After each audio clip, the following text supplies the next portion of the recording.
Hey guys, welcome to the MrMaple Show. I'm Wesley. And I'm Brian, and today we got another awesome video for you guys. One of the favorites of the people that watch our channel is our greenhouse walkthrough, so we're really excited to share this with you today. So make sure you like and subscribe to the YouTube channel.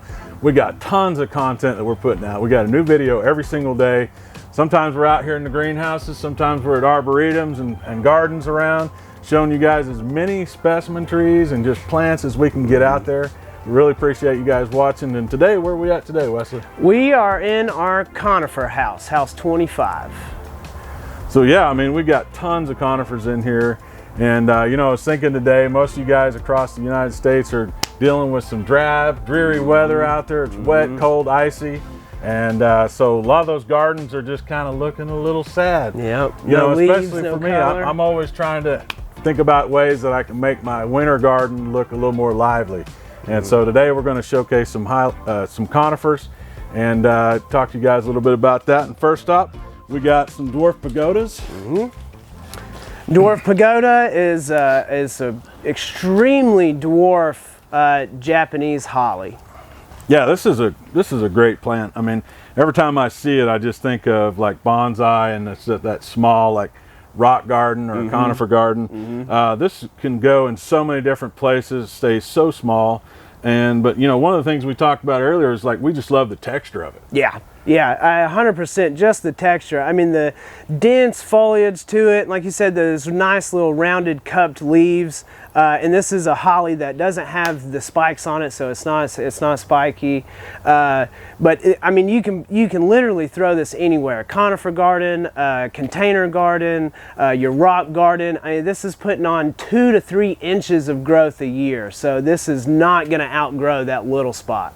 Yeah, this is great for just about any type of garden setting. I mean, this is just a perfect little plant to squeeze in somewhere. You just need a little splash of evergreen color there. And always just gives, like I said, just kind of this little bubbly feel on the leaves. Yeah. Great texture, great character to it. And just awesome growth. Yeah, every one of them has a little bit different shape too. Yeah. I mean, if you look across what we have, each one is not going to look the same. I mean, they're all going to have their own little character the way they grow. And we just got a really nice one of these in. It's got to be 10, 15 years old, and I mean, it's barely 3 foot tall. Yeah, so awesome plant. Yeah. Moving along here. What we got up next? So I think we got, let's take a look at these Max Golden here. Yeah. This is a Juniperus chinensis. It's a Chinese juniper. And what's really cool about this one is you're going to have that blue-green kind of ingrowth, and then yellow flushes of growth on top of that. Yeah, you know, the overall structure of this too is very conical, which, you know, is going to allow you to get into some narrow spaces in your garden. Those, you know, what, 6 to 8 feet, right? Yeah, 3 to 4 feet. foot wide. Yeah, so it's not going to get real wide, kind of a medium size as well. Makes a great like screening plant too if you got a spot in your garden. Maybe not even just screening from something, but just giving you a backdrop. Yeah. Just line up 4 or 5 of them there, give you a nice evergreen backdrop to maybe some other deciduous plants out front. Just an awesome little plant right there. Yeah, and you're not really seeing it quite so much here in the greenhouse, but out in the landscape. In the winter, this kind of winter yellowing and browning is going to be even more exaggerated out in the landscape, giving you more contrast even in the winter from that kind of yellowish new growth to that blue-green old growth on the inside. Yeah, I'm excited to see this get planted out somewhere. Yeah, for sure. All right, moving right along. This is a really good one. This is a really good conifer. Let's take a look at this. We got this right here is Picia Orientalis Skylands. Yeah, Skylands is going to be, you know, just a splash of that golden color. I mean, you walk into the greenhouse and you see a section of Skylands, and it's just like, wow. I mean, that golden color over top of that dark green really pops on that old growth. Yeah, I just love the way these look too. I mean, we did a video of a nice specimen of one of these. We were out in the rain trying to get a video done, but yeah, it just really makes a presence when you see one get a good size to it. So yeah, man, just a great overall plant. Love this evergreen right Really awesome plant. All right, up next, this is a little more on the evergreen instead of conifer side of things, but right here we have a Osmanthus shin.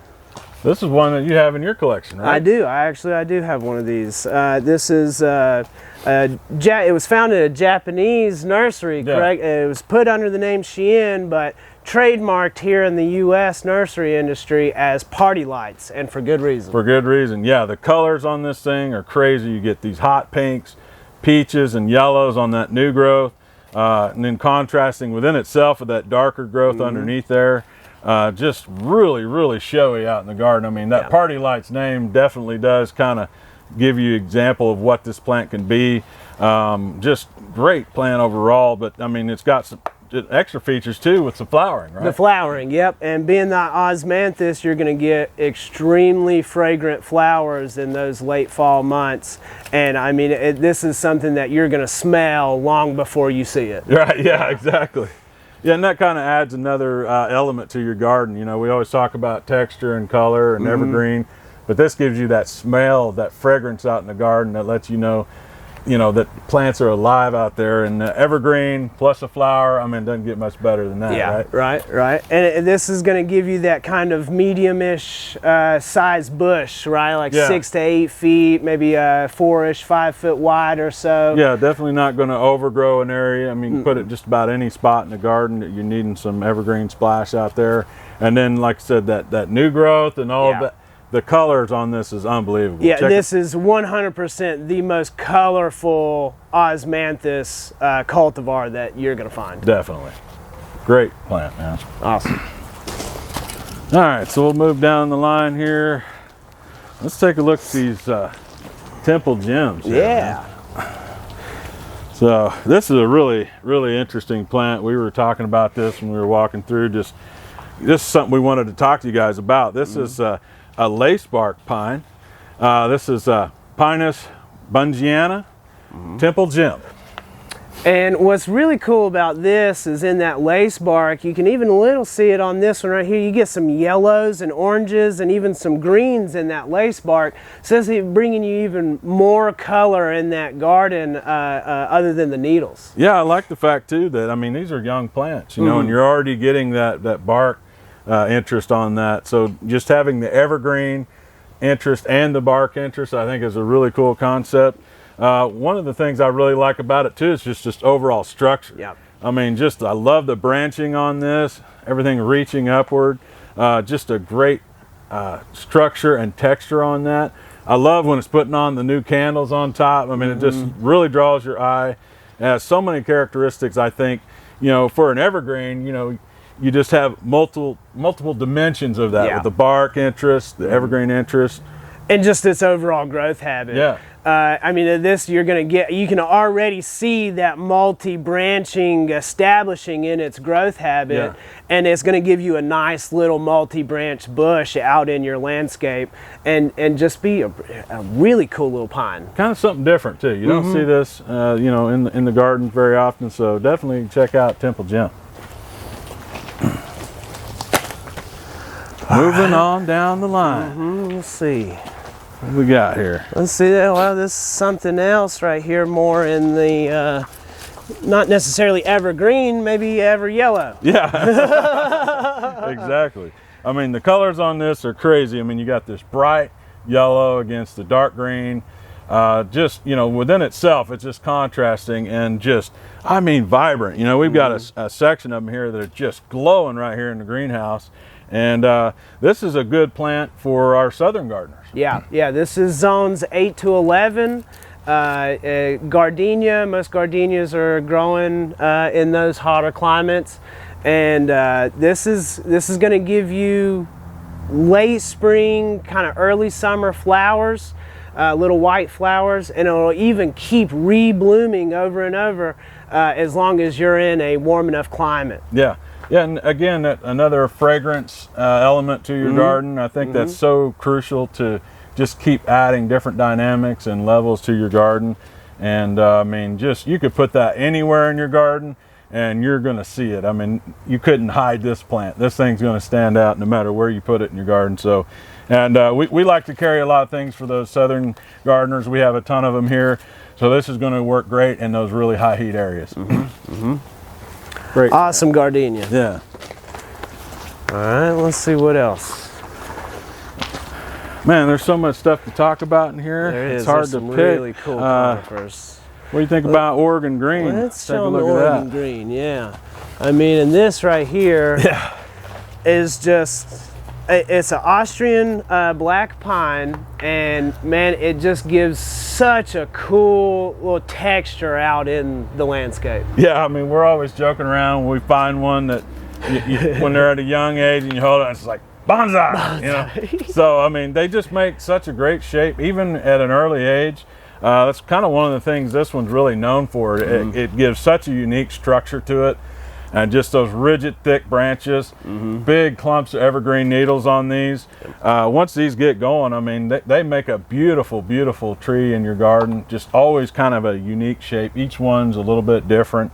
And yeah, I mean, I love that dark green as well. Yeah, yeah, and they are popular for the bonsai. Yeah. I mean, we joke about it, but these are actually really useful for that bonsai because of the real thick branching and stuff like that. It gives you that kind of the appearance of an old tree a lot faster. Absolutely, yeah. I mean, you don't have to wait 100 years to have something that looks like a bonsai. I mean, you put that in a little tiny pot, and everybody's going to think you've been growing that for 100 years.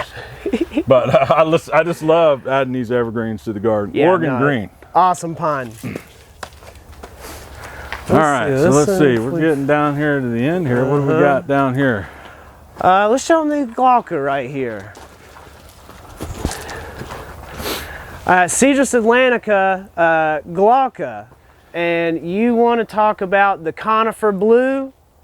The conifer blue is going to give you that beautiful blue tone that you don't really get from any other plants, and just, I mean, awesome cedar. Yeah, you're absolutely right. I mean, you get that like really pure, like powder blue color on that. Just really adds some different color. You know, I mean, you have so many different colors in your garden, but this, you know, really does give you that true blue color, and just a great plant overall. Stays really narrow. Yeah. You know, decent. Almost columnar in growth habit. You know, so you could, I mean, you could put this in any spot in your garden and not worry about it getting too wide. I think just overall, you know, the Cedar Atlantica, I mean, they're just a great conifer. I mean, I love the cedars and the texture they give you and the shape and just everything about it. I love it. Yeah, I mean, and this is getting in that 6 to 8 foot tall range by what is like 3-ish feet wide. So very, like I said, almost columnar without the height of a columnar tree, and just an awesome landscape plant. Yeah, contrast with so many other things in your garden. I mean, put this out there, and everything else in your garden is going to stand out even more just because of it. So love that evergreen appearance in the garden. So we hope you guys enjoyed this today. I mean, me and Wesley are always kind of walking through the greenhouses looking for cool stuff.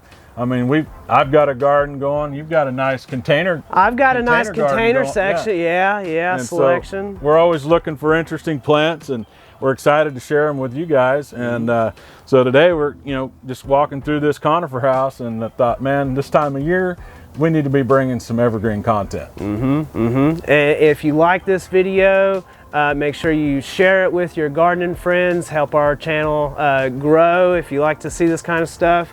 And this is the Dwarf Pagoda. Yeah, check it out. I mean, definitely want to get one of those in your garden.